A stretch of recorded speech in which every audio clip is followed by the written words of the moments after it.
एक बार की बात है, एक गांव में तीन दोस्त रहते थे, विक्की, विशाल और मधु। उन तीनों में इतनी गहरी दोस्ती थी कि जहां भी जाते साथ ही जाते, कुछ भी खाते मिल बांट कर खाते। एक दिन मधु अपने दोनों दोस्तों के साथ स्कूल से घर लौट रही थी। दोपहर का समय था और वे तीनों साइकिल चला रहे थे। तभी विशाल की साइकिल एक बड़े से पत्थर से टकराया गई और वह नीचे गिर गया। उसके पैर में बहुत तेज चोट लग गया और वह बुरी तरह दर्द से चिल्ला रहा था। मदद के लिए उस सुनसान रास्ते में कोई मिल भी नहीं रहा था। तभी मधु भागकर मदद के लिए किसी को बुलाने गई। थोड़ी दूर गई तो उसे एक 2 मंजिला घर दिखाई दिया। उसे लगा कि शायद वहां मदद मिल जाएगा। फिर वो वहां गई, लेकिन वहां जाकर देखी तो सारे कमरे में ताला लगा हुआ था। उसी वक्त मधु को लगा कि कोई उसके पीछे से होकर दूसरी मंजिल पे गया है, और जब वो पलटकर ऊपर देखी तो उसे एक परछाई दूसरे मंजिल पर जाते हुए दिखाई दिया। मधु को लगा कि शायद ऊपर कोई रहता होगा, उसी की परछाई होगी। मधु उसे रोकने के लिए आवाज लगाते हुए उसके पीछे पीछे दूसरे मंजिल पर चली गई। फिर वो वहां जाकर देखी तो उस मंजिल पर बस एक कमरा था और उस पर ताला लगा हुआ था। मधु को कुछ समझ नहीं आ रहा था, तो वह परछाई को मन का वहम मानकर वापस जाने लगी। तभी उसे एक डरावनी आवाज सुनाई दिया और जब उसने पीछे मुड़कर उस कमरे की ओर देखा तो उस पर जो ताला लगा था वह टूटकर नीचे गिरा हुआ था। मधु एकदम से डर गई और सोचने लगी कि ये कैसे हो सकता है, लेकिन उसे अपने दोस्त की मदद करनी थी, इसलिए हिम्मत जुटाकर धीरे धीरे उस कमरे में गई। वहां जाकर देखी कि एक बहुत लंबा चौड़ा और डरावना आदमी अपने बिस्तर में सोया हुआ था।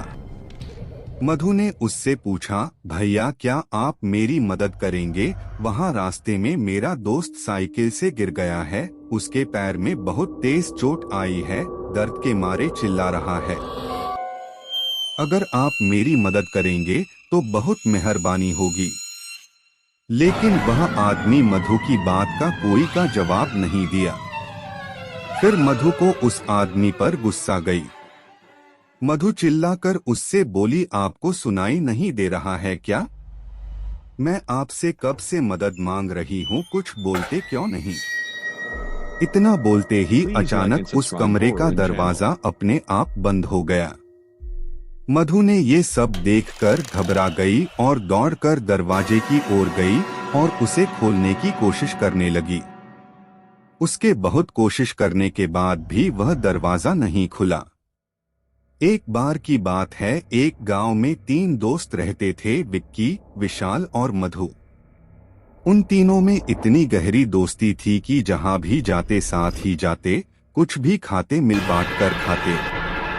एक दिन मधु अपने दोनों दोस्तों के साथ स्कूल से घर लौट रही थी। दोपहर का समय था और वे तीनों साइकिल चला रहे थे। तभी विशाल की साइकिल एक बड़े से पत्थर से टकराया गई और वह नीचे गिर गया। उसके पैर में बहुत तेज चोट लग गया और वह बुरी तरह दर्द से चिल्ला रहा था। मदद के लिए उस सुनसान रास्ते में कोई मिल भी नहीं रहा था। तभी मधु भागकर मदद के लिए किसी को बुलाने गई। थोड़ी दूर गई तो उसे एक 2 मंजिला घर दिखाई दिया। उसे लगा कि शायद वहां मदद मिल जाएगा।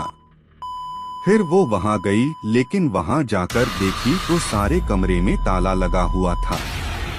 उसी वक्त मधु को लगा कि कोई उसके पीछे से होकर दूसरी मंजिल पे गया है, और जब वो पलटकर ऊपर देखी तो उसे एक परछाई दूसरे मंजिल पर जाते हुए दिखाई दिया।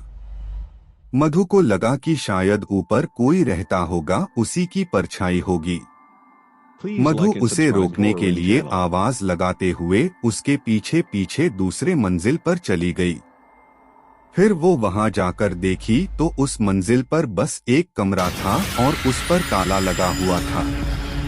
मधु को कुछ समझ नहीं आ रहा था, तो वह परछाई को मन का वहम मानकर वापस जाने लगी। तभी उसे एक डरावनी आवाज सुनाई दिया और जब उसने पीछे मुड़कर उस कमरे की ओर देखा तो उस पर जो ताला लगा था वह टूटकर नीचे गिरा हुआ था। मधु एकदम से डर गई और सोचने लगी कि ये कैसे हो सकता है, लेकिन उसे अपने दोस्त की मदद करनी थी, इसलिए हिम्मत जुटाकर धीरे धीरे उस कमरे में गई। वहां जाकर देखी कि एक बहुत लंबा चौड़ा और डरावना आदमी अपने बिस्तर में सोया हुआ था। मधु ने उससे पूछा, भैया क्या आप मेरी मदद करेंगे? वहां रास्ते में मेरा दोस्त साइकिल से गिर गया है, उसके पैर में बहुत तेज चोट आई है, दर्द के मारे चिल्ला रहा है। अगर आप मेरी मदद करेंगे तो बहुत मेहरबानी होगी।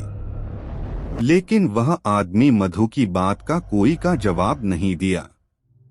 फिर मधु को उस आदमी पर गुस्सा गई। मधु चिल्लाकर उससे बोली, आपको सुनाई नहीं दे रहा है क्या? मैं आपसे कब से मदद मांग रही हूँ, कुछ बोलते क्यों नहीं? इतना बोलते ही अचानक उस कमरे का दरवाजा अपने आप बंद हो गया। मधु ने ये सब देखकर घबरा गई और दौड़कर दरवाजे की ओर गई और उसे खोलने की कोशिश करने लगी। उसके बहुत कोशिश करने के बाद भी वह दरवाजा नहीं खुला। तभी उस आदमी की जोर जोर से हंसने की आवाज आने लगी। मधु उसके हंसी से इतनी डर गई थी कि उसका पूरा शरीर कांपने लगा और उसकी आवाज भी नहीं निकल रही थी ताकि चिल्लाकर किसी से मदद मांग सके। फिर उसके बाद मधु को एक हल्की सी हवा का एहसास हुआ और जब वह पलटकर देखी तो इसका दिल दहल गया। वह आदमी जो कुछ देर पहले बिस्तर में सोया हुआ था और अब अचानक उसके सामने आकर खड़ा हो गया और जोर जोर से हंसने लगा।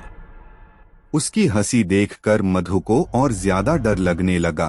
उसे एहसास हो रहा था कि आज ये मुझे जिंदा नहीं छोड़ेगा। फिर वो आदमी मधु को पकड़ लिया और उसे अपने पास खींचने लगा। मधु जोरों से रोने चिल्लाने लगी। वह आदमी उसके मुंह पर हाथ रखा और उसे नोचने लगा और उसके बाल पकड़कर घसीटते हुए उसे जंगल की ओर ले जाने लगा। इधर विशाल दर्द के मारे छटपटा रहा था और विक्की परेशान था कि मधु अभी तक आई क्यों नहीं। थोड़ी देर तक मधु की राह देखा। जब वो नहीं आई तो विक्की खुद उसे ढूंढने निकल गया। तभी एक आदमी ने विक्की से कहा, भाई तुम बहुत परेशान लग रहे हो, क्या बात है? विक्की ने उसे अपना सारा किस्सा सुनाया और फिर वो दोनों मधु को खोजने निकल गए। तभी एक जंगल में अधमरी हालत में मधु उन लोगों को मिली। उसके कपड़े फटे हुए थे और वह रो रही थी। विक्की ने उसे देखते ही गले लगा लिया और पूछने लगा कि ये सब कैसे हो गया। फिर मधु अपने साथ हुए सारा किस्सा बताया। उसके साथ हुए इस हादसे को सुनकर दोनों के रोंगटे खड़े हो गए। तभी उस आदमी ने बताया कि कुछ साल पहले बगल के गांव में एक लड़का रहता था। वह थोड़ा पागल सा था और हमेशा आते जाते लड़कियों को छेड़ते रहता था। उससे परेशान होकर लड़कियों ने अपने माता पिता से बताया। फिर गांव वालों ने उसे बहुत मारा। फिर 2-4 दिन के बाद वह उसी 2 मंजिला घर में जाकर अपने आप को एक कमरे में बंद करके चाकू।